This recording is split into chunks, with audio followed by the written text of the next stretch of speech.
Alright, so welcome back. Just to finish this one up here, so again, I found my related acute angle by looking at my diagram here and subtracting 145 from 180.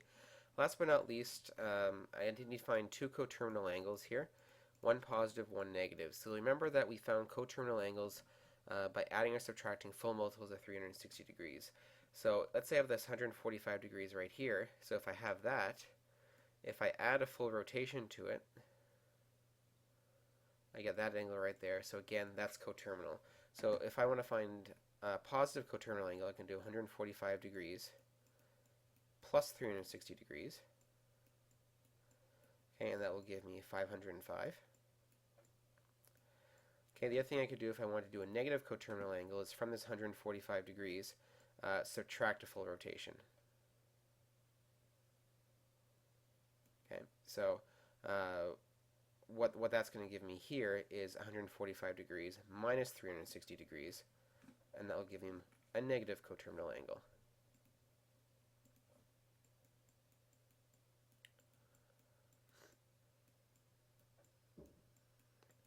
So that will give you negative 215.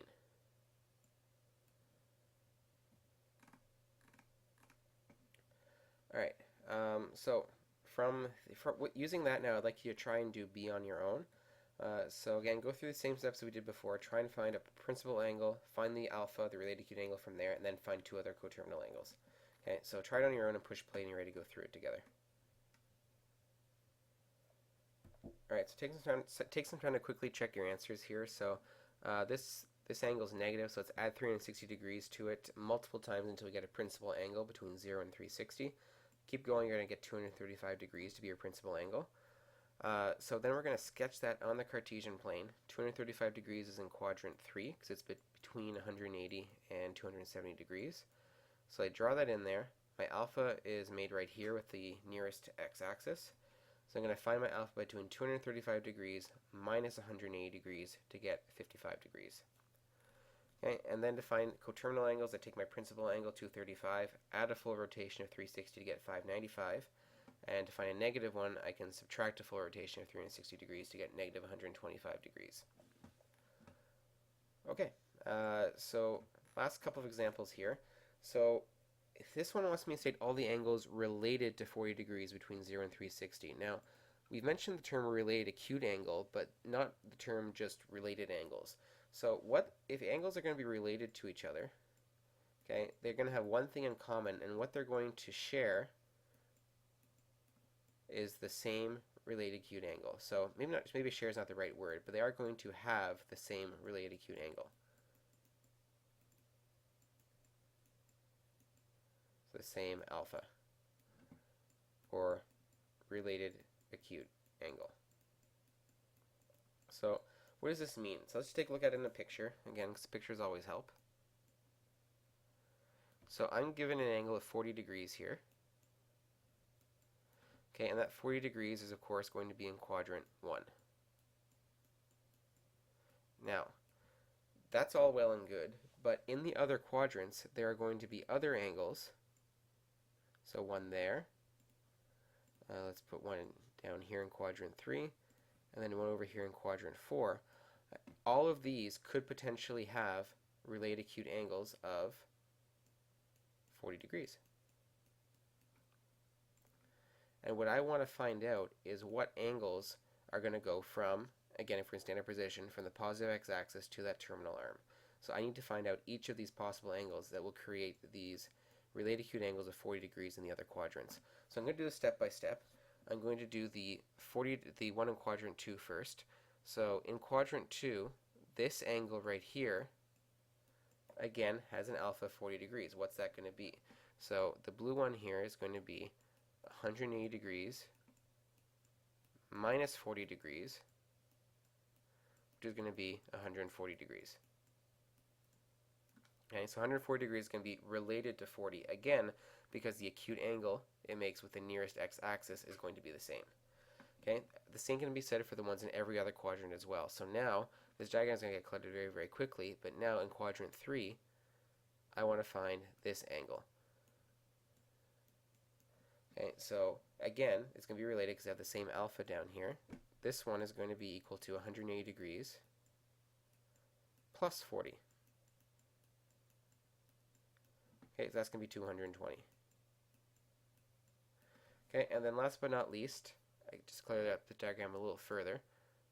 I want one that goes all the way over here in quadrant 4. So that one will be 360 degrees minus 40. So if you were to draw all of these angles on the Cartesian plane, so 360, 220, 140, and our original 40, every single one of them will have the same related acute angle. It will be a 40-degree angle made with the terminal arm to the nearest x-axis. Okay, so that's what makes all these angles, 140, 220, 320, and 40, related to each other. Okay, so with that in mind, now let's actually see if, given two pairs of angles, we can see if they are related to each other. So let's look at 135 and 315.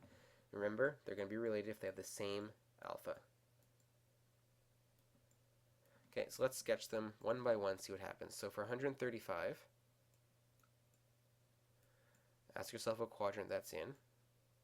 You should come up with quadrant 2. So if that's 135 degrees, you need to find alpha. Okay, do the same thing for 315. Let's sketch it over here. So 315 is in quadrant 4.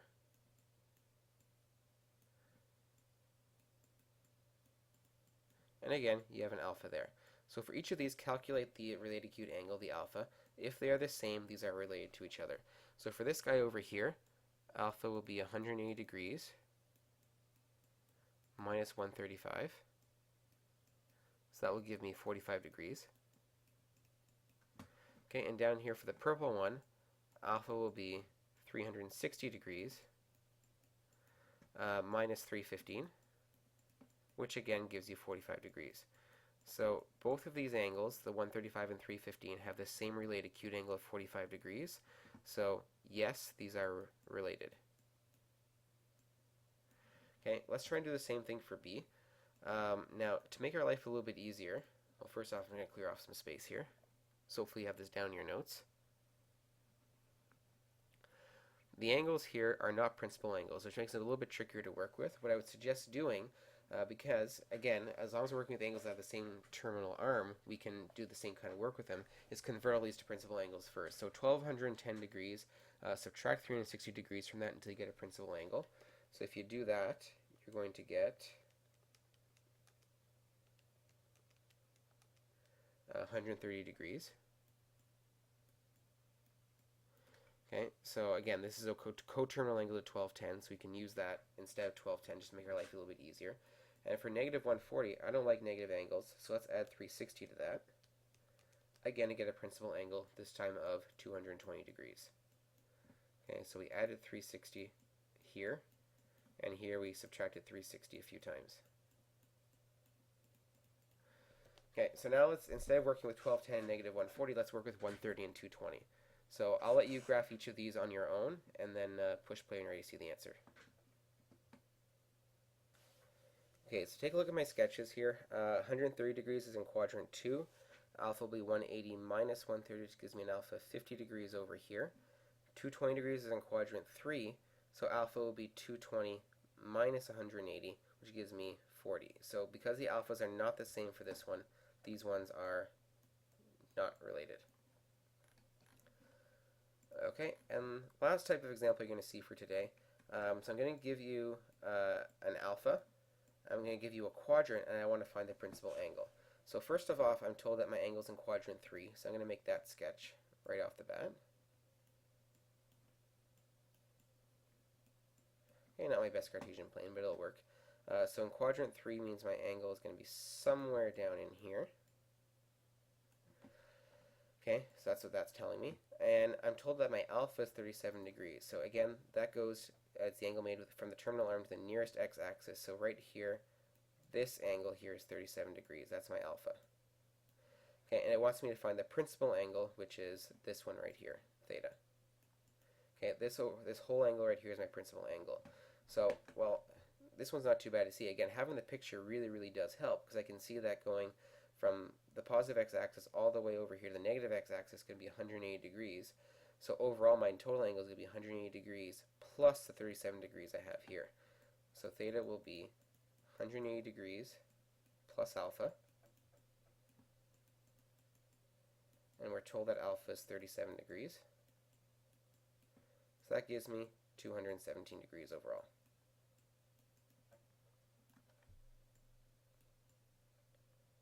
Make sure that's a nice 7. Okay, so all these definitions take a lot of getting used to.